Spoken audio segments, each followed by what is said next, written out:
So recently I moved back from Italy to the Netherlands for a few weeks. Volsco.io, my main startup, as many of you guys know, is still running at full speed. But in the middle of that I accidentally started a second business, a laundry app for campgrounds. I know, sounds random, but hear me out. In this video I'm going to take you throughout the entire journey, how one late night call with a friend turned into a scrappy side project, how we validated the ID using Reddit and scraped campsite reviews for patterns, how we built a working landing page in under 1 hour, and how we ran into real-world challenges before even launching.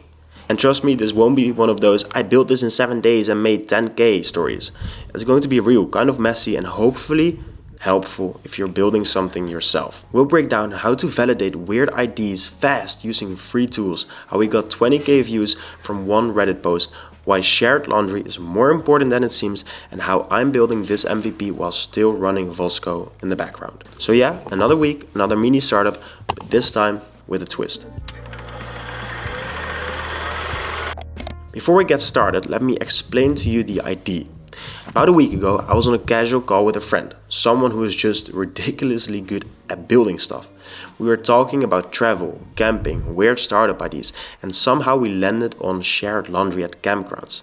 I've camped all over the world, Yellowstone, Spain, Italy, and no matter where you are, laundry is always a mess. You walk to the machines and they're full, or someone pulls your stuff out early, or worse, you just forget and find your clothes 3 hours later, cold and damp. So I half joked, what if we just fix this? But the ID wouldn't leave me alone. I sketched the landing page that night and we called it Laundry Made. We needed a concept for the MVP, as simple and as clean as possible. We understood we needed 2 pages, one for campground admins and one for the campers themselves. This was the flow for the campers. Scan a QR code on the machine, select your setting, get a notification when it's done. No app, no mess. For campground admins, we needed an overview of all the machines, washers, dryers, tumblers, add/added machines and custom names, generate QR codes, track usage frequency, estimate profit if coin operated. And the bonus ID, if users choose an eco-friendly setting, they get a small climate impact pop-up. For example, you get this notification saying this cycle saves you 15 liters of water, good job. It's optional, but a nice touch for sustainability-minded travelers, which many of the travelers at campgrounds are. Maybe now the most overseen but most important step when it comes to creating a business, validating the pain. To challenge myself and to prove to you guys that validating isn't that hard, I gave myself 48 hours to test the ID. So 48 hours later and a validated ID, we're here. I do have to say it was a bit hectic, and if I were you, I would just take 3 or 4 days to really make sure you do it the correct way, but for the sake of science, we did it in 48.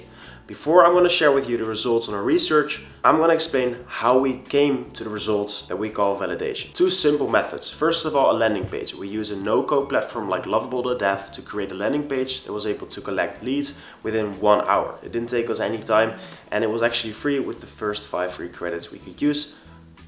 Quick mention, this is not sponsored, it's just something I prefer to use when it comes to no-code. The second method was Reddit. Posting in subreddits is a great way to really target the right target audience that is active in that subreddit, and you can just ask them. Depending on the response you can get, you kind of get a good sense of, hey, does this sound like a good validated ID? People like it, people hate it, do people run into this problem or not? And here's where most people go wrong when trying to use Reddit for validation or trying to get traffic to their website, trying to sell you something. But in reality, you have to tell a story. People think in stories, people talk in stories. Here, a quick example. 2 posts you can say, hey, I made this product, would you like to test it out or maybe buy it? It's located at this and this URL. Second option, about 9 months ago, I really ran into a problem. I was kind of feeling stuck when it came to starting a business. I was alone in my room, again, waiting for something to happen. Until I decided to take action myself. I put hours on hours trying to build something, and I failed so many times, but even through the hardest times, I decided to get back up and keep on building. And after 9 months, I finally finished my biggest project until now. And I'm so glad to announce that.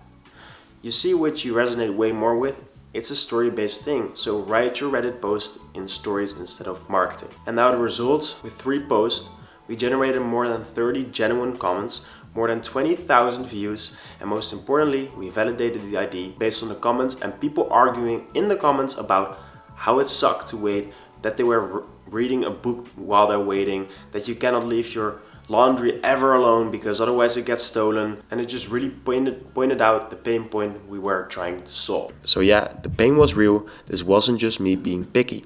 Then I wanted to go deeper. We needed data as proof, because data is king and data never lies. I used Instant Data Scraper to pull reviews from hundreds of campgrounds at once. What I looked for: mentions of laundry, frequency, sentiment, and how it affected the overall rating. The results: campgrounds that had organized, clean laundry setups were consistently rated higher.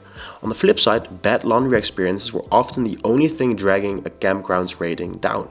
That's when I realized Laundry Made isn't just a convenience, it's a reputation too. And after we already validated the ID with campers and with data, we had proof. So we started building. My friend was handling the code. It's a lightweight React web app. The first base was done with no code, and I'm handling everything else: cold outreach, copy, landing page tweaks, and marketing. We're building it lean, just the essentials: admin scan, login, add machines, customize names, print QR codes, track usage.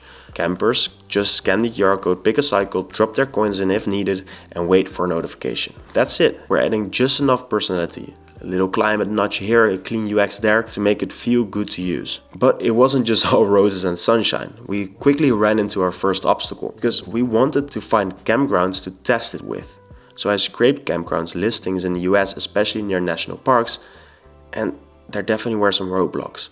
Most of them don't have direct email addresses. They're all listed through centralized platforms like Reserve America. No contact forms, just phone numbers. And since I'm in the Netherlands, calling dozens of US campgrounds wasn't really an option since it was quite expensive. So I went the analog route. I drove to a few local campsites nearby to see how they handled laundry.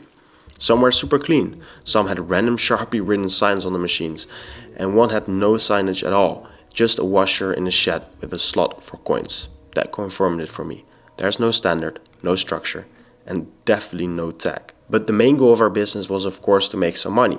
So we had to understand, how could we monetize this idea? We soon came to realize that all sorts of different campgrounds have different amount of machines. Some have 3 to 4 washers and dryers, some have easily over 30 machines. So we couldn't just ask for a simple flat rate per month.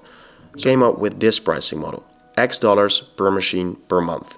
No tiers, no pay per scan, just a fair flat fee based on the amount of machines located at that campground. From there we can grow into hostels, dorms, laundromats, co-living spaces, even private apartments with shared laundry. But for now we just focus on campgrounds because they always say the richest are in niches. But what's next? Right now we're putting the finishing touches on the MVP. We're also launching a small paid campaign to test demand, probably just targeting campgrounds in the US close to national parks. We're not expecting this to blow up, but the goal is simple: get the first 3 to 5 sites using it. Watch how it works in the real world, learn fast, and iterate. You have to understand the following. I didn't plan to build this. I'm still fully committed to Fosco, my main startup, but sometimes a side project pops up that checks all the right boxes. Real pain, simple solution, fast to validate, worth learning from. Laundry Made is that for me. And maybe, just maybe, it turns into something bigger than expected. Either way, I'll be documenting everything. So if you're building something weird, small or scrappy, I hope this helps you do it faster and with more confidence. And I'll see you in the next one. Ciao.